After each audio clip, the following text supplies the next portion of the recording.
Կարող, որ արդեն հասել ենք 6-րդ դասին։ Սա սատանայի խայծը դասընթացի վերջին դասն է, այն դուր եկավ ձեզ։ Հրաշալի է։ Կարող եմ ասել հետևյալը. ես այնքան շնորհակալ եմ Տիրոջը, քանի որ մի անգամ Աստծո մեծ ծառայող ասաց ինձ. Ջոն, երբեք չհոգնես այս մասին քարոզելուց։ Նա ասաց դա դեռ 1995 թվականին։ Ես այնքան ուրախ եմ, որ քարոզելու եմ այս մասին մինչև կյանքիս ավարտը, քանի որ ես անձամբ ունեմ սրա կարիքը։ Մի համաժողովում մի ավագ հովիվ ասաց. ես տարին 4 անգամ կարդում եմ քո սատանայի խայծը գիրքը, ես ծիծաղեցի, ես ծիծաղելով ասացի. իսկապես դու չափազանցնում ես։ Նա լրջորեն նայեց ինձ եւ ասաց. ոչ, այն իմ մահճակալի ներքնակին է եւ ամեն տարի ես կարդում եմ հունվարի 1-ից, ապրիլի 1-ից, հուլիսի 1-ից եւ հոկտեմբերի 1-ից։ Ես ասացի ինչու։ Նա ասաց. ուզում եմ պաշտպանիչ ծածկույթ ունենալ հոգուս վրա, որպեսզի վիրավորանքը չկպչի ինձ։ Ես մտածեցի, որ նա իմաստու մարդ է։ Ես այնքան արտոնված եմ, որ քարոզելով այս ուղերձը ինքս եմ լսում այն։ Սա կարևոր հիշեցում է։ Տարիներ անց, երբ կրկին կարդացի այս գիրքը, քանի որ կենտրոնանալ ընտանիքի վրա ծառայությունն ուզում էր դրա աուդիո գիրքը պատրաստել, ես տուն եկա ու ասացի կնոջս. ես գիտեմ, որ այս գիրքն Աստծուց է։ Ես պետք է 3 մարդու զանգեմ։ Եվ իմ ընտանիքն ասաց. այո, ամեն։ Ահա թե ինչու է մեզ պատվիրված ամեն օր հորդորել իրար։ Եվ ահա թե ինչու ես անչափ ուրախ եմ։ Եթե առաջին անգամ եք դիտում, սա հրաշալի է, բայց եթե կրկին ու կրկին եք դիտում, ես գովում եմ ձեզ իմաստուն լինելու համար։ Մենք խոսելու ենք հաշտության մասին, լավ։ Այն, ինչ խոսում եմ, պարզապես տեսություն չէ։ Ես խորը ցավ պատճառող վիրավորանք եմ կրել։ Իմ կյանքում կար մի մարդ, ով հորպես էր ինձ համար, նա շատ մտերիմ էր ինձ։ Նա հոգևոր հայր էր։ 1 տարի շարունակ նա այնքան վնաս հասցրեց ինձ, որ ես լիովին հուսահատվել էի։ Տարվա ընթացքում նրա հարձակումներն ավելի սաստկացան։ Իսկ տարվա վերջում դրանք այնքան ակնհայտ դարձան, որ մարդիկ եկեղեցում հարցնում էին ինձ. ամեն ինչ լավ է։ Ես ասում էի. այո, ես լավ եմ։ Ինձ հարցնում էին. դու խոսելու ես նրա հետ։ Ես ասում էի. ոչ, ես շարունակելու եմ կատարել Աստծո կոչումն իմ կյանքում, ես լավ եմ։ Ես չէի գիտակցում, որ հպարտությունը թույլ չէր տալիս ինձ ընդունել, որ վիրավորված էի։ Վիրավորված լինելն ինձ համար թույլ լինելու նշան էր, իսկ ես չափազանց հպարտ էի, խոստովանելու համար, որ թույլ էի։ Ինչ տեղի ունեցավ։ Մի քանի ամիս շարունակ Աստծո սերը ավելի էր սառչում։ Կան նշաններ, որոնք ես հիշում եմ հիմա, բայց այդ ժամանակ չէի գիտակցում։ Ծառայությունը հետզհետե աշխատանք էր դառնում ինձ համար, ոչ թե փափակ։ Հիշում եմ, որ Լիզան եւ ես մեքենայի մեջ էինք, եւ երկրպագության լսասկավառակ էր միացրած։ Կարծում եմ ավելի շուտ դա լսաժապավեն էր։ Գիտեմ, որ ձեզնից շատերը չգիտեն էլ, թե ինչ է դա։ Բայց Լիզան նստած մեքենայի մեջ արտասվում էր, իսկ ես ոչինչ չէի զգում։ Աստված շատ հեռու էր, եւ ես պարզապես մեքենա էի վարում։ Նա նայեց ինձ, տեսավ իմ սառած դեմքը եւ ասաց. Ջոն, ինչ է կատարվում։ Ես ասացի. ոչինչ, դու երկրպագում ես, ես մտորում եմ։ Ամեն ինչ այն աստիճան վատ թարացավ, որ ես այլևս չէի դիմանում։ Եվ մի անգամ գնացի մեր տան ետնամասը եւ պարզապես վեր նայեցի։ Մեր տան ետնամասում ոչ ոք չկար, ես պարզապես վեր նայեցի եւ ասացի. Աստված, ես վիրավորված եմ։ Եվ ես լսեցի իմ ներսում. այո, լավ, մինչև օրս ես չեմ լսել Աստծո ձայնն ավելի բարձր, քան այդ պահին էր։ Անձամբ ես մտածում եմ, որ դա լսելի էր, բայց միգուցե այդպես չէր։ Միգուցե դա այնքան բարձր էր այստեղ, որ ես լսեցի այն։ Չգիտեմ, բայց ես իջեցրի ձեռքերս եւ ասացի. ես չգիտեմ, թե ինչպես ազատվեմ սրանից։ Ես ներել եմ հավատքով, ես ծոմ եմ պահել, ես դավանել եմ, որ ներում եմ, ես աղոթել եմ։ Այլ մարդիկ են աղոթել ինձ համար, ինչու եմ ես դեռ այդպես չարչարվում։ Ինչու չեմ կարողանում ազատվել սրանից։ Հիշում եմ, որ հերթական 4-օրյա ծոմից որոշ ժամանակ անց մի հուղարկավորության գնացի, որն այդ մարդն էր անցկացնում։ Ես ետևի շարքում նստեցի, քանի որ մի փոքր ուշ էի եկել, եւ հիշում եմ, որ այդ հուղարկավորության ավարտին իմ ներսի ջրհորները վերջին ամիսների ընթացքում առաջին անգամ բացվեցին, եւ ես սկսեցի առանց դադարի լաց լինել։ Հիշում եմ, որ նստած էի ետևում եւ ասում էի. ես ներում եմ քեզ, ես բաց եմ թողնում քեզ, ես ներում եմ քեզ, ես բաց եմ թողնում քեզ։ Հիշում եմ, որ մտածում էի. ես պետք է գնամ մինչև հուղարկավորության ավարտը։ Վերջում, երբ բոլորն ամեն ասացին եւ հանգուցյալին տարան, ես արագ հեռացա, քանի որ աչքերս ուժգին կարմրած էին լաց լինելուց։ Ես մտածեցի. ահա եւ վերջ։ Ես ազատ եմ, ես ներեցի նրան, ամեն ինչ լավ է։ 2 շաբաթ անց ես կրկին տեսա նրան եւ ասում եմ ձեզ, երբ տեսա նրան, մտածեցի. ինչպես նա կարող է այսքան օրհնված լինել։ Նա այս բաներն է արել իմ հանդեպ, նաև այս մարդու հանդեպ եւ այն մարդու հանդեպ, եւ հիմա էլ շարունակում է այդպես վարվել։ Եվ հիշում եմ, որ հեռացա այդ վայրից վհատության զգացումով։ Ես տուն գնացի մտածելով այդ մասին։ Ես ճաշում էի կնոջս հետ եւ խոսում այդ մասին։ Ես մտածում էի այդ մասին ամբողջ ցերեկվա ընթացքում։ Ես խոսում էի այդ մասին Լիզայի հետ ընթրիքի ժամանակ։ Պարկում էի քնելու մտածելով, թե ինչպես էր նա վարվել ինձ հետ։ Ես արթնացա հաջորդ առավոտյան կրկին հիշելով, թե ինչպես էր վարվել ինձ հետ։ Ես ցնցուղ էի ընդունում մտածելով, թե ինչպես էր նա վարվել ինձ հետ, եւ հանկարծ վախեցած սթափվեցի։ Ես մտածեցի Աստված իմ, ես սկսեցի լաց լինել իսկական արցունքներով։ Ինչու եմ ես դեռ չարչարվում։ Կար մի ճշմարտություն, որը չէի հասկանում, եւ այն գրված է Պողոսի խոսքերում Գործքի 24-16-րդ խոսքում։ Պողոսն ասաց. «Սրա համար էլ վարժեցնում եմ, բոլորդ գոչեք վարժեցնում եմ, ինձ որ մշտապես ունենամ խիղճ, ազատ վիրավորանքից Աստծո հանդեպ եւ մարդկանց հանդեպ»։ Ջեյմս Թագավորի նոր թարգմանության մեջ գրված է. «Ջանք եմ անում»։ Սա Ջեյմս Թագավորի թարգմանությունն է, այլ թարգմանություններում այլ բառեր են գրված, բայց ես ցույց կտամ այս բառի արմատը։ Այս բառը ասկեոն է, որի սահմանումը հետևյալն է. մարզվել, գործադրել ամբողջ ջանասիրությունը, ուժ բանեցնել, ձգտել շարունակաբար եւ ճիգ թափելով որևէ գործով զբաղվել։ Այսպիսով սա կենտրոնացած վարժանք է, նման մարզասրահը գնալուն, ճիշտ է։ Թույլ տվեք բացատրել, լավ։ Արդեն, կարող ես օգնել ինձ։ Լավ, այստեղ Արդենն է իմ կրտսեր որդին, նա աղթանդամ բարձրահասակ եւ ուժեղ է, այժմ ուզում եմ որ հետևեք ինձ։ Ես կարող եմ մոտենալ Արդենին եւ այսպես անել։ Քեզ դուր եկավ դա Արդեն։ Ոչ։ Ես ընտրեցի Արդենին, որովհետեւ գիտեի, որ նա ազնիվ է։ Ալեքը միգուցե ասեր խնդիր չկա, հայրիկ։ Արդենին ոչինչ չպատահեց։ Դուք տեսնում եք, նա անվնաս է։ Կարող ես տալ ինձ այդ աթոռը։ Ես կարող եմ վերցնել այս աթոռը եւ այսպես անել։ Եվ եթե անեի, ինչ կկատարվեր։ Ես կվնասեի նրան։ Գիտեք կան վիրավորանքներ, մոտ եք, որոնք հարվածում են մեզ։ Դրանք դուր չեն գալիս մեզ, բայց դրանցից հետո մենք ջրից դուրս եկած բադի պես ենք։ Մենք անվնաս ենք, կան այլ վիրավորանքներ, որոնք հարվածում եւ վնասում են մեզ։ Եվ այդ վերքերը մեկ օրում չեն լավանում։ Իսկ ճիշտ չբուժելու դեպքում վերքերը երբեք չեն լավանում։ Արդեն դու դեռ սիրում ես ինձ։ Անչափ շնորհակալ եմ, լավ։ Տարիներ առաջ, երբ մեր երեխաները փոքր էին, Լիզան եւ ես քարոզում էինք։ Մենք մի համաժողովի էինք Հոնոլուլուում, Հավայան կղզիներում։ Հրաշալի վայր համաժողով անցկացնելու համար։ Եվ նախավերջին օրը մենք զբոսաշրջիկ ձևանալով, դա 23 տարի առաջ էր, եւ հիշում եմ մենք ուզում էինք տեսնել Հանաումա ծովածոց կոչվող վայրը, եւ այնտեղ մի խանգարող պատ կար։ Եվ ցուցանակ կար, որի վրա գրված էր. «Մի բարձրացեք պատի վրա»։ Եվ ինչ ես արեցի, ես բարձրացա այդ պատի վրա, բարձրացրի ոտքս, այդ պատը քարից էր եւ այն անհարթ էր։ Իմ աջ ոտքը մի փոքր ծուռ է, եւ երբ ամբողջ քաշով հենվեցի աջ ոտքիս վրա, լսեցի մի ձայն խրտ։ Ես գոչեցի «Ա»։ Կինս եւ հովվի օգնականը մեքենայի մեջ էին եւ ծիծաղում էին վրաս, բայց երբ ներքև ցածկեցի պատից, ես չէի կարողանում քայլել։ Այ այսպես նրանք շտապեցին ինձ մոտ եւ օգնեցին մեքենա նստել։ Հաջորդ 6 շաբաթվա ընթացքում ոտքիս ամրակապ էր դրված, ես հենակներ էի օգտագործում եւ ինձ նույնիսկ շարժասայլակով էին ինքնաթիռ նստեցնում։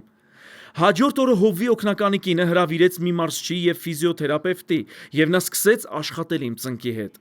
Այդ մարզիչը մարզասրահ ուներ, նա խոշորամարմին էր, սափրած գլխով, բայց դեռևս փրկված չէր։ Իր մարզասրահում նա աշխատում էր ծնկիս հետ եւ ես ուժգին ցավ էի զգում։ Նա շատ կոպիտ մարդ էր եւ հանկարծ ինձ ասաց. «Ուզում ես իմանալ, թե ինչու վնասեցիր ծունկդ»։ Ես ասացի. «Իհարկե»։ Նա ասաց. «Նայիր բոլոր մարդկանց այս մարզասրահում։ Նրանք ոչ մի դեպքում չէին վնասի իրենց ծունկը այդ պատի վրա բարձրանալիս։ Բայց դու վնասեցիր»։ Ես ասացի. «Լավ, ինչու նրանք չէին վնասի, իսկ ես վնասեցի»։ Նա ասաց. «Որովհետև դու մարզական վիճակում չես։ Դու չես մարզվում»։ Եվ ես սկսեցի մտածել այդ ուղղությամբ։ Ես ընտրեցի Արդենին, որովհետև նա շաբաթը 5 օր մարզասրահ է գնում, Արդենն ուժեղ է։ Եթե հրեի ձեզնից մի քանիսին այնպես ինչպես հրեցի Արդենին, դուք արդեն բժշկի մոտ կլինեիք, այո, բայց նա դիմացավ դրան։ Կան նաև մարդիկ, որոնք նման են մեր նախկին հարևանին Օրլանդոյում, Ֆլորիդայում։ Նա ըմբշամարտի համաշխարհային ֆեդերացիայի ըմբիշ էր։ Հիշում եմ, որ մենք շատ մտերմացանք, մեր երեխաները եւ մենք միասին մականախաղ եւ բասկետբոլ էինք խաղում։ Եվ մի օր նա ասաց ինձ. «Ջոն, ես ցույց կտամ քեզ իմ տեսանյութերը»։ Մտածում էի, որ այդ ամենը կեղծ էր, մինչև չտեսա դրանք։ Ես տեսա, որ նրա մեջքին բառացիորեն աթոռ կոտրեցին եւ նրա գլխին ակոստիկ կիթառ կոտրեցին։ Տեսա, որ 160 կիլոգրամ քաշ ունեցող սումոյի ըմբիշը ետ հրեց իրեն ռինգի պարաններից եւ նրա վրա ցատկեց։ Նա պարզապես վեր կացավ։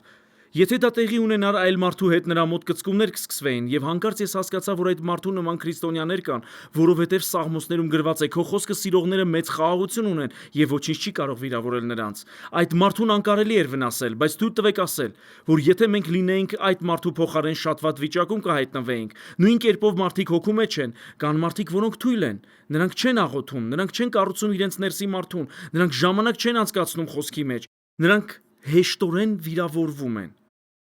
Լավ, եւ կան այլ տեսակի մարդիկ, նրանք ժամանակ են անցկացնում նրա խոսքի մեջ, նրանք սիրում են Աստծո խոսքը, նրանք ժամանակ են տրամադրում երկրպագությանը, նրանք նման են այդ ըմբիշին եւ Արդենին։ Հասկանում եք, թե ինչ նկատի ունեմ։ Ես հիշում եմ, որ ինքնաթիռ նստեցի, մենք Ինդոնեզիա թռանք եւ մեզ դիմավորող մարդիկ տեսան, որ ես շարժասայլակով դուրս եկա ինքնաթիռից։ Դա անչափ խոնարհեցնող էր։ Էդիսոնը, Արդենը, Ալեքը եւ Օստինն իջան ինքնաթիռից, մայրիկը կրում էր բոլոր պայուսակները, իսկ Աստծո մարդը շարժասայլակով էր։ Եվ նրանք ասացին. «Ձեզ ֆիզիոթերապևտ է պետք»։ Նրանք հրավիրեցին ֆիզիոթերապևտի, չեմ կարծում, որ դու կայիր այդ ճանապարհորդությանը։ Դու այդտեղ էիր, ես չեմ հիշում։ Խոսքն իմ կրտսեր որդու մասին է, բայց կարծում եմ այդ ժամանակ նա դեռ չէր ծնվել։ Ինչևէ, ոչ, դու ծնվել էիր։ Ինչևէ, դու մեզ հետ էիր այդ ժամանակ, դու չես հիշում, այդ մարդն աշխատում էր իմ ծնկի հետ, այդ ֆիզիոթերապևտը։ Նա ասաց. «Պարոն Բիվեր, գիտեք թե ինչպես պետք է բուժել ձեր ծունկը»։ Ես ասացի. «Խնդրեմ, ասեք ինձ, թե ինչպես բուժեմ ծունկս»։ Նա ասաց. «Մարզվեք, ամեն օր մարզվեք»։ Ես մտածում եմ, որ նա ճիշտ է ասում։ Օրինակ, երբ ֆուտբոլիստը վնասում է ծունկը, ինչ է անում, նա ֆիզիոթերապիա է անցնում։ Իսկ ինչ է ֆիզիոթերապիան, վարժություններ, որոնց նպատակն է վերականգնել ծունկը նախկին վիճակի, որ վնասվածքից առաջ էր։ Եվ Տերն ասաց ինձ. «Ահա թե ինչ պետք է անես, դու պետք է մարզվես»։ Երբեք չեմ մոռանա դա։ Ես այնքան հստակ լսեցի դա եւ ասացի. «Աստված, ինչպես մարզվեմ»։ Եվ Սուրբ Հոգին ասաց. «Կարդա Մատթեոսի 5-րդ գլուխը»։ Ես կարդացի, հասա 44-րդ խոսքին եւ նկատեցի Հիսուսի հետեւյալ խոսքերը. «Բայց ասում եմ ձեզ, աղոթեք ցանկացած մարդու համար, որ անարդար է վարվում ձեզ հետ»։ Ես մտածեցի. «Ինչ»։ Աղոթեք ցանկացած մարդու համար, որ անարդար է վարվում ձեզ հետ։ Գիտեք թե ինչն է զարմանալի։ Ավետարաններում Հիսուսը նույնիսկ մեկ անգամ չի պատվիրում մեզ աղոթել մեր մոր համար։ Ցույց տվեք ինձ դա, նման բան չկա։ Նույնիսկ մեկ անգամ նա չի պատվիրում ձեզ աղոթել ձեր հոր համար։ Միթե մենք չպետք է աղոթենք մեր մոր եւ հոր համար։ Դուք աղոթում եք ձեր մոր եւ հոր համար, ճիշտ է, բայց զարմանալի է, որ այն մարդը, որին Հիսուսը հատուկ առանձնացնում է եւ որի համար պատվիրում է աղոթել, նա է, ով անարդար է վարվել ձեզ հետ։ Հիշում եմ, որ Տերը ցույց տվեց ինձ դա եւ ասաց. «Աղոթիր նրա համար»։ Ես վեր կացա, սկսեցի ետու առաջ քայլել եւ ասել. «Հայր, օրհնիր նրան»։ Դա այն ամենն էր, ինչ ես կարողացա ասել այդ օրը։ Հաջորդ օրը. «Տեր, եթե կարող ես, օրհնիր նրան»։ Ես այդպես էի աղոթում ամեն օր, մի տեսակ միապաղաղ ձայնով առանց եռանդի։ Եվ գրեթե 5 շաբաթ անց ես դեռ նույն վիճակում էի։ Ես երրորդյա ծոմ էի վերցրել եւ Տերն ասաց. «Կարդա Սաղմոս 35-ը»։ Չէի հիշում, թե ինչ էր գրված Սաղմոս 35-ում, սկսեցի կարդալ եւ գրեթե ոչինչ չհասկացա առաջին 10 խոսքից, ինչը շատ տարօրինակ էր։ Եվ մտածեցի, որ կշարունակեմ կարդալ։ Հանկարծ հասա 11-րդ խոսքին, ահա այն չար մարդիկ չարով են հատուցում ինձ, բարության փոխարեն։ Ես մտածեցի, որ սա իմ մասին է, եւ ես հուսահատվում եմ։ Ես բարությամբ վարվեցի այդ մարդու հետ, իսկ նա չարով հատուցեց ինձ։ Եվ մտածեցի, որ Դավիթն ասելու է. «Կոտրի նրանց ատամները», ինչպես որոշ սաղմոսներում ճիշտ է, բայց ահա թե ինչ է Դավիթն ասում։ Նա ասում է հետեւյալը. «Բայց երբ նրանք, այն չար մարդիկ, որոնք չարով հատուցեցին իմ բարության փոխարեն, երբ նրանք հիվանդ էին, ես սուգ հագա, ես զրկեցի ինձ կերակուրից, ես աղոթեցի խոնարհված գլխով, ինչպես կաղոթեի ընկերոջ կամ եղբոր համար»։ Տերը խոսեց ինձ հետ. «Որդիս, աղոթիր նրա համար այն, ինչ ուզում ես, որ ես անեմ քո կյանքում, քո ընտանիքում եւ քո ընկերների համար»։ Դա փոխեց։ Եվ հիշում եմ, ես վեր կացա սեղանից, սկսեցի ետու առաջ քայլել սենյակով եւ ասացի. «Հայր, աղոթում եմ, որ այդ մարդը ճանաչի քեզ այնքանով, որքանով մարդը կարող է ճանաչել քեզ։ Աղոթում եմ, որ նա հաճեցնի քեզ, որքանով որ մարդը կարող է հաճեցնել քեզ։ Աղոթում եմ, որ դու հայտնես քո սիրտը նրան։ Աղոթում եմ, որ հայտնես նրան քո խոսքի իմաստությունը, որ շրջապատես նրան այնպիսի մարդկանցով, որոնք աստվածապաշտ խորհուրդներ կտան նրան։ Ազատիր նրան չար եւ անողջամիտ մարդկանցից, Տեր, շրջապատիր նրան աստվածապաշտ մարդկանցով։ Ես խնդրում եմ, որ ֆինանսներ բերես նրա ծառայության մեջ անսպասելի վայրերից։ Տեր, պաշտպանիր նրա կնոջը եւ երեխաներին։ Ես սկսեցի այսպես աղոթել, կարող եմ ասել, դա հեշտ չէր, դա ցավոտ էր։ Ոմանք կարծում են, որ եթե իրենց աղոթքները ճիշտ են, իրենք դրական զգացում կունենան։ Լավ, կարող եմ ասել հետեւյալը. երբ ինչ-որ մեկը նստած է ոտքերի մարզասարքին, որի վրա 10 կիլոգրամ քաշ է դրված եւ նա վերականգնվում է ծնկի խաչաձև ջլի վնասվածքից, նա ուզում է բղավել եւ հարվածել ֆիզիոթերապևտին, ճիշտ է, քանի որ դա անչափ ցավոտ է։ Այնպես որ դուք չեք կարող աղոթել ըստ ձեր զգացումների։ Դուք պետք է աղոթեք ըստ ճշմարտության։ Ես շարունակեցի այդ կերպով աղոթել նրա համար այնքան ջանքով, որքան կարողացա գործադրել, ինչը շատ չէր, բայց ես անում էի դա ամեն օր եւ օրը մոտավորապես 5 րոպե աղոթում էի նրա համար։ Հիշում եմ, որ 2 շաբաթ անց իմ եռանդը մի փոքր ավելացավ եւ ես սկսեցի աղոթել։ Ես ոգեշնչված էի, որ այդպես էի աղոթում նրա համար։ Եվ ինչ կատարվեց։ Ես սկսեցի բժշկվել։ Դուք հասկանում եք, թե ինչ եմ ասում։ Ես այդպես աղոթեցի գրեթե 5-6 շաբաթ։ Հիշում եմ, որ մի անգամ դրսում էի, վաղ առավոտ էր եւ աղոթում էի շին հրապարակում։ Հիշում եմ, որ ես աղոթում էի այդ մարդու համար եւ հանկարծ հոգուցս դուրս հորդեց հետեւյալը. Այսինչ, ես սիրում եմ քեզ։ Ես ասացի նրա անունը, ես սիրում եմ քեզ, եւ երբ ասացի դա, զգացի ինձնից ասես աղբ դուրս եկավ։ Դա պարզապես աղբի նման էր, եւ ես մտածեցի, որ բժշկված եմ։ Ես բժշկված եմ։ Ես լիովին բժշկված եմ։ Ես տուն գնացի եւ ասացի կնոջս սիրելիս ես բժշկված եմ։ Քանի որ Լիզան ասում էր ինձ Ջոն, դու պետք է աղոթես նրա համար։ Ուղիղ նշանակետին։ Ես ասացի Լիզա, ես բժշկված եմ,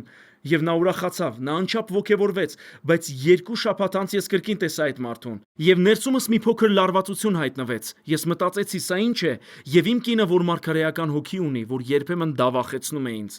եւ հավատացեք նրա եւ Սուրբ Հոգու միջև ես ոչինչ չեմ կարող թաքցնել։ Նա ասաց, սիրելիս, դու պետք է հանդիպես նրան։ Ես ասացի ոչ եւ ցածկեցի բազմոցից։ Ես աղոթել եմ, բժշկված եմ, մարզվել եմ, ամեն ինչ լավ է, կարիք չկա որ հանդիպեմ նրան։ Նա ասաց լավ։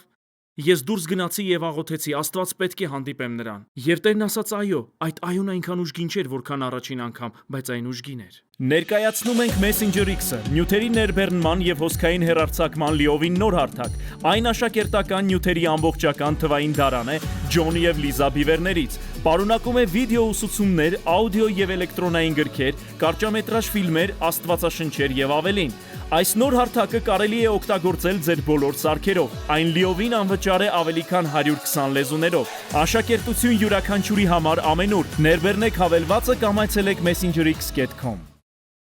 Այժմ Հիսուսը պատվիրում է ձեզ գնալ ձեր եղբոր մոտ 2 դեպքում, այո, թույլ տվեք նախ ցույց տալ, թե ինչպես են շատերը հասկանում եղբոր մոտ գնալը։ Ալեք, կօգնես ինձ այս անգամ։ Շատ լավ, ահա թե ինչպես են շատերը։ Գիտեք, երբ Հիսուսն ասում է գնա եղբորդ մոտ, շատերն այսպես են մեկնաբանում. Ալեք, ուզում եմ, որ իմանաս, որ դու արել ես այս եւ այս բաները եւ ես ներում եմ քեզ։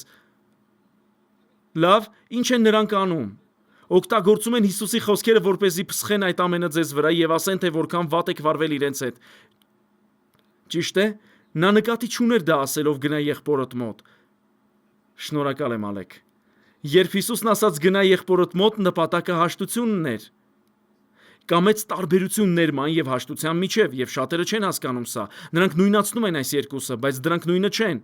Ներման եւ հաշտության տարբերությունը հասկանալու համար դուք պետք է նայեք խաչին։ Ճիշտ է։ Երբ Հիսուսը ներեց մեզ, երբ նա գանված խաչին ասաց. «Հայր ների՛ր նրանց», նրանք չգիտեն թե ինչ են անում։ Նա նկատի չուներ միայն զինվորներին եւ Սինեդրիոնը, նա նկատի ուներ հաջորդ սերունդը, հաջորդը եւ հաջորդը, մինչեւ մեր սերունդը, որովհետեւ մեր մեղքերն էին, որ նրան գամեցին խաչին։ Ուզում եմ ասել, որ Հիսուսը ներեց մեզ, մինչեւ մեր ասելը «ների՛ր ինձ»։ Գիտեք թե որքան անգամներ եմ հանդիպել մարդկանց, որոնք ասում են. Ես կներեմ նրան, երբ նա ներողություն խնդրի։ Ինչ կլիներ, եթե մինչև ձեզ ներելը Հիսուսը սպասեր, որ ներում խնդրեիք։ Բոլորս դժոխքում կլինեինք, նա որոշեց ներել մեզ մինչև որ մենք ներում խնդրեցինք։ Բայց երբ մենք հաշտվեցինք Հիսուսի հետ, երբ ապաշխարեցինք եւ ասացինք. «Ներիր ինձ Հիսուս, դու ճիշտ էիր, ես սխալ էի։ Խնդրում եմ, ներիր ինձ»։ Ինչը դրդեց մեզ ապաշխարության։ Հռոմեացիների 1-2 գլուխներում գրված է. Աստծո քաղցրությունը։ Աստծո քաղցրությունը եւ բարությունը։ Հիսուսը հենց սա նկատի ուներ, երբ ասաց. «Գնա քո եղբոր մոտ»։ Ստեղծեք բարության մթնոլորտ, որտեղ նա կցանկանա ասել. «Ես ներողություն եմ խնդրում»։ Երբ գնաք եւ ասեք. «Դու այսպես վարվեցիր իմ հանդեպ, բայց ես ներում եմ քեզ», գիտեք թե ինչ կասի այդ մարդը։ Նա կասի. «Դե լավ, ներիր ինձ»։ Ահա թե ինչի դրդեց ինձ Տերը կնոջս միջոցով։ Ես մի նվեր գնեցի, իսկապես լավ նվեր, որը ինքս կուզեի ստանալ, եւ փաթեթավորեցի այն։ Հանդիպում նշանակեցի, գնացի այդ մարդու գրասենյակ եւ ասացի. «Ես գնահատում եմ քեզ եւ ուզում եմ սա նվիրել քեզ»։ Նա բացեց այն եւ նրա բիբերը լայնացան։ Նա ուղղեց իր հայացքն ինձ, ես երբեք չեմ մոռանա դա։ Ես դեռ կարող եմ փակել աչքերս եւ տեսնել այդ հայացքը։ Նրա աչքերը լայն բացված էին, նրա բերանը լայն բացված էր։ Նա ասաց. «Անչափ շնորհակալ եմ»։ Նա խոսք չուներ։ Ահա թե ինչպես ես սկսեցի, քանի որ ես բարության մթնոլորտ էի ստեղծում։ Միթե Աստված չի ծագեցրել արևը ձեզ վրա մինչև ձեր փրկվելը։ Միթե նա կերակուր չի տվել ձեզ մինչև ձեր փրկվելը։ Միթե նա օթևան չի տվել ձեզ մինչև ձեր փրկվելը։ Ես բարության մթնոլորտ էի ստեղծում։ Ասացի նրան. «Գիտես ինչ, աղոթում էի եւ հասկացա, որ քննադատորեն էի վերաբերվել քեզ»։ Նա ասաց. «Ոչ, դու քննադատորեն չես վերաբերվել ինձ»։ Ես ասացի. «Այո, վերաբերվել եմ։ Ես գիտեմ, թե ինչ կա իմ սրտում։ Աստված դա ցույց է տվել»։ Եվ նա ասաց. «Լավ, ես ներում եմ քեզ»։ Եվ հանկարծ անկեղծացավ եւ սկսեց խոսել ինձ հետ։ Նա ասաց. «Ես այսինչ բանն եմ արել»։ Հանկարծ նա սկսեց անկեղծանալ։ Եվ հենց այդտեղ, այդ գրասենյակում, ես կարողացա լիովին հաշտվել նրա հետ, քանի որ մեր միջև այլևս ոչինչ չկար։ Ես հիշում եմ, երբ դուրս եկա այդ գրասենյակից, ես այնքան ազատ էի զգում ինձ, որքան կյանքումս չէի զգացել։ Եվ ես հիշում եմ 2-3 օր անց բառացիորեն այնպիսի ազատություն էի զգում, որը տարիներ շարունակ չէի զգում։ Ես ասացի կնոջս. «Գիտես ինչ, երբ առաջին անգամ հանդիպեցի նրան, ինձ համար նա անսխալական էր։ Եվ ես սիրում էի նրան»։ Ես ասացի. «Դա ոչ հասուն սեր է»։ Հետո ես տեսա նրա սխալները եւ դրանք ինձ էին ուղված եւ ես դադարեցի սիրել նրան։ Ես շարունակեցի. «Դա ոչ հասուն սեր է»։ Բայց գիտես ինչ, հիմա ես դեռ տեսնում եմ նրա սխալները, բայց սիրում եմ նրան նույնքան, որքան երբ նոր էի ծանոթացել նրա հետ։ Սա պետք է որ Աստծո սերը լինի, քանի որ առաջին Պետրոսի 4:8-ում գրված է. «Աստծո սերը ծածկում է մեղքերի բազմությունը»։ Այդ ամենից հետո իմ կյանքը, մեր ընտանիքը, մեր ծառայությունը անդառնալիորեն փոխվեցին։ Լիզան եւ ես հիշում ենք, որ սկսած այն պահից, երբ ես հաշտվեցի, ամեն ինչ մեր կյանքում փոխվեց։ Ամեն ինչ։ Ես երբեք չէի լինի այնտեղ, որտեղ այսօր եմ, եւ արտոնություն չէի ունենա օգնելու մարդկանց այնպես, ինչպես որ Տերն օժտել է Լիզային եւ ինձ, եթե չներեի այդ մարդուն։ Ես շատ դառնացած քարոզիչ կլինեի, ով փորձելու էր իր ուժերով իրագործել Աստծո կամքը իր կյանքում։ Դա հավիտյան փոխեց ինձ։ Այժմ ուզում եմ ասել սա հանուն պարզության։ Հիսուսը պատվիրում է ձեզ գնալ ձեր եղբոր մոտ երկու դեպքում։ Առաջինը, այս խոսքերը գրված են գրքում, այնպես որ կարդացեք Սատանայի խայծը գիրքը, եթե ձեր եղբայրն ինչ-որ բան ունի ձեր դեմ, եւ երկրորդը, եթե դուք ինչ-որ բան ունեք ձեր եղբոր դեմ։ Իմ դեպքը երկրորդն էր։ Ես ինչ-որ բան ունեի նրա դեմ եւ գնացի նրա մոտ։ Ես հասկացա, որ պետք է անեի դա, քանի որ նա էլ ինչ-որ բան ուներ իմ դեմ։ Ես իմացա այդ մասին այդ հանդիպմանը, բայց դա անչափ կարեւոր էր։ Ես կասեմ այն, ինչ ասացի առաջին դասին։ Ղուկասի 17:1-ում գրված է. «Անհնար է, որ վիրավորանքներ չգան»։ Կրկին, վիրավորանք բառը հունարենում սկանդալոն բառն է, որը նշանակում է փայտ, որին ամրացվում է խայծը, կամ թակարդի ձգան, որով որսորդները փոքր կենդանիներ եւ թռչուններ են որսում։ Սատանայի խայծը նրա ծուղակն է։ Վիրավորանքները սատանայի խայծն են, որոնցով նա ստրկացնում է մեզ հավատացյալներից։ Գլխավոր սկզբունքը, որով մենք, որպես հավատացյալներ պետք է ապրենք, գրված է Հռոմեացիների 12:18-ում։ Եթե հնարավոր է, որքան որ ձեզնից է կախված, խաղաղությամբ ապրեք բոլոր մարդկանց հետ։ Այլ կերպ ասած, երբեմն դա հնարավոր չէ։ Կան մարդիկ, ովքեր չեն ուզում հաշտվել։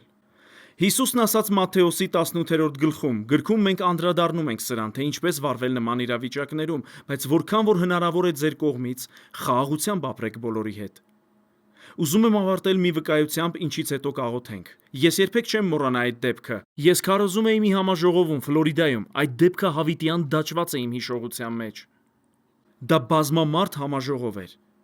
Եվ համաժողովի ղեկավարը պատրաստվում էր ներկայացնել ինձ։ Նա ասաց. «Մինչև մեր հյուր քարոզչի ներկայացնելը ուզում եմ, որ այսինչ մարդը բեմ բարձրանա եւ խոսի»։ Եվ հիշում եմ մի մարդ բեմ բարձրացավ։ Թվում էր, թե նա նոր էր շինարարական աշխատանքից եկել։ Նա լիովին կեղտոտ պատրված ջինսով էր։ Նրա վերնաշապիկը կեղտոտ էր։ Նա շինարարության աշխատողի էր նման։ Նա մորուք ուներ եւ բեմ բարձրացավ բոլոր այդ մարդկանց առջեւ։ Այդ ծառայողը սկսեց հարցեր տալ նրան։ Բայց հետո նա ասաց. «Գիտես, ուղակի պատմիր քո վկայությունը»։ Նա վերցրեց բարձրախոսը եւ ասաց. «Ես 36 տարեկան եմ, մեծացել եմ քրիստոնյա ընտանիքում, բայց իմ ամբողջ կյանքում Աստծո եւ իմ միջև պատ է եղել»։ Նա շարունակեց. «Ես գալիս էի այսպիսի ծառայությունների։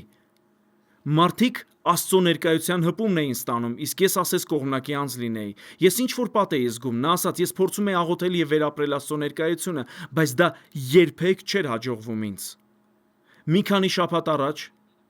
ինչ-որ մեկը նվիրեց ինձ Սատանայի խայծը գիրքը, որի մասին մենք խոսում ենք։ Նա ասաց, ես 2 օրում կարդացի այդ գիրքը, երբ ավարտեցի, ես հասկացա, որ ինձանում վիրավորանք կա իմ մոր հանդեպ։ Մայրս թողել էր ինձ, երբ 6 ամսական էի։ Այնպես որ ես զանգեցի իմ մորը և 36 տարվա մեջ երկրորդ անգամ խոսեցի նրա հետ։ Ես ասացի մայրիկ, ես 36 տարի շարունակ քեզ չեմ ներել, քանի որ թողել ես ինձ։ Նա սկսեց լաց լինել հեռախոսով և ասաց, ես 36 տարի շարունակ ատել եմ ինձ քեզ թողնելու համար։ Նա ներեց իր մորը։ Այդ կինը ներեց ինքն իրեն։ Հիշեք, Հիսուսն ասաց, եթե ինչ-որ բան ունեք ինչ-որ մեկի դեմ, ներեք նրան։ Դա նաև ձեզ է վերաբերում։ Եթե Աստված ներեց ձեզ, դուք էլ պետք է ներեք ձեզ։ Ամեն, ամեն։ Նա ներեց ինքն իրեն։ Այդ մարդն այնպես էր լաց լինում, որ արցունքները մորուքից թափվում էին վերնաշապիկին։ Ես հազիվ էի նստած մնում։ Ես ցնցված էի։ Նա լաց լինելով նայեց մեզ և ասաց. հիմա այն պատը, որը 36 տարի շարունակ Աստծո և իմ միջև էր, լիովին հեռացել է։ Նա ասաց. վերջին 3 շաբաթում ես այսպես առատորեն լաց եմ լինում։ Ես այսպես լաց եմ լինում, երբ առավոտյան աղոթում եմ։ Այսպես լաց եմ լինում, երբ ծառայությունների եմ գալիս։ Դուք վիրավորված լինելու իրավունք ունեք։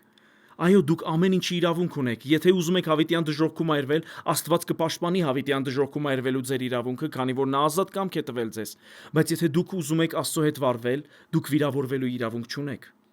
Երկու սխալի արդյունքում երբեք ճիշտ չի ստացվում։ Այն, որ ձեզ հետ անարդար են վարվել, սխալ է, բայց վիրավորանք պահելու մեղքը չի արդարացվում այն բանով, որ ձեզ հետ անարդար են վարվել։ Երկու սխալի արդյունքում երբեք ճիշտ չի ստացվում։ Մենք պետք է աղոթենք և պատասխանատվություն ստանձնենք մեր մեղքի համար, որ վիրավորանք ենք պահել և հրաժարվել ենք ներել, իսկ հետո պետք է ներենք։ Կարող ենք անել դա։ Կարող եք աղոթել ինձ հետ։ Ես կառաջնորդեմ ձեզ աղոթքի մեջ։ Ուզում եմ, որ նրանք, ովքեր դիտում են, աղոթեն մեզ հետ հիմա։ Ես աղոթելու եմ, իսկ դուք կրկնեք։ Երկնային Հայր, Հիսուսի անունով, շնորհակալ եմ, որ խոսեցիր ինձ հետ։ Այս դասերի միջոցով և այս գրքի միջոցով Սատանայի խայծը։ Ես հասկացել եմ, որ մեղանչել եմ քո դեմ հրաժարվելով ներել և կրելով վիրավորանք։ Ես հասկանում եմ, երկու սխալի արդյունքում ճիշտ չի ստացվում։ Ես արդարացրել եմ իմ մեղքը շատ երկար ժամանակ իմ հանդեպ վատ վերաբերմունքի պատճառով։ Հենց այս պահին ես գալիս եմ քո գահի առջև և խնդրում եմ, որ ներես ինձ։ Ներիր ինձ չներելու համար, դառնության համար, վրդովմունքի համար, վիրավորանք պահելու համար։ Ես ապաշխարում եմ հենց հիմա և ես թողնում եմ դա։ Եվ հենց հիմա իմ սրտից ես ներում եմ։ Ուզում եմ, որ շշնջաք այդ մարդու անունը, միգուցե դա ձեր մայրն է, հայրը, ազգականը, ընկերը, նախկին հովիվը։ Պարզապես շշնջացեք նրա անունը հենց հիմա։ Ուզում եմ, որ հենց հիմա տեսնեք նրան և ասեք. ես ներում եմ քեզ։ Ես բաց եմ թողնում քեզ։ Դու ոչինչ պարտք չես ինձ։ Ներեք նրան։ Հայր, ես աղոթում եմ յուրաքանչյուրի համար, ով աղոթեց այս աղոթքը, խնդրում եմ, որ այս պահին քո ներկայությունը հայտնվի նրանց կյանքում։ Աստծո Սուրբ Հոգի նորովի լցրու քո սերը նրանց սրտերում։ Ես խոսում եմ դառը արմատներին և հեռացնում եմ դրանք ձեր կյանքից Հիսուսի անունով։ Եվ շնորհակալ եմ, Հայր, որ լցնում ես այն գեղեցիկ հեղուկ նյութը, որը հիմա տեսնում եմ հոգու մեջ Աստծո սերը նրանց սրտերի մեջ բժշկություն բերելով։ Հիսուսի անունով։ Ամեն։ Ուզում եմ վստահ լինել, որ դուք հասկացաք, որ պետք է մարզվեք։ Աղոթեք այդ մարդու համար։ Ամեն օր աղոթեք նրա համար։ Խնդրեք նրա համար այն, ինչ ուզում եք, որ Աստված կատարի ձեր կյանքում։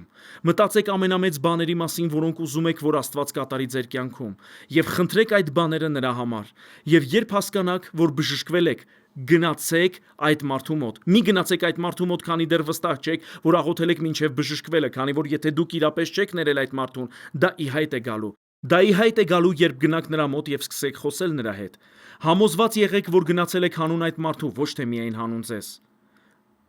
Ամեն։ Ինձ համար իսկապես արտոնություն էր սովորեցնել նրանց, ովքեր այստեղ են, եւ նրանց, ովքեր դիտում են այս դասերը, թե փոքր խմբով, թե մենակ։ Ինձ համար անասելի պատիվ էր ձեզ պատմելը, թե ինչպես կարող եք ազատվել վիրավորանքից, ծուղակից։ Ազատ եղեք եւ ազատեք ուրիշներին։ Նվիրեք մարդկանց այս գիրքը։ Առաջնորդեք մարդկանց Աստծո խոսքի մեջ եւ եկեք ազատվենք այն զանգվածային վիրավորանքից, որը ինչպես Հիսուսը մարգարեացավ, կլինի վերջին օրերում։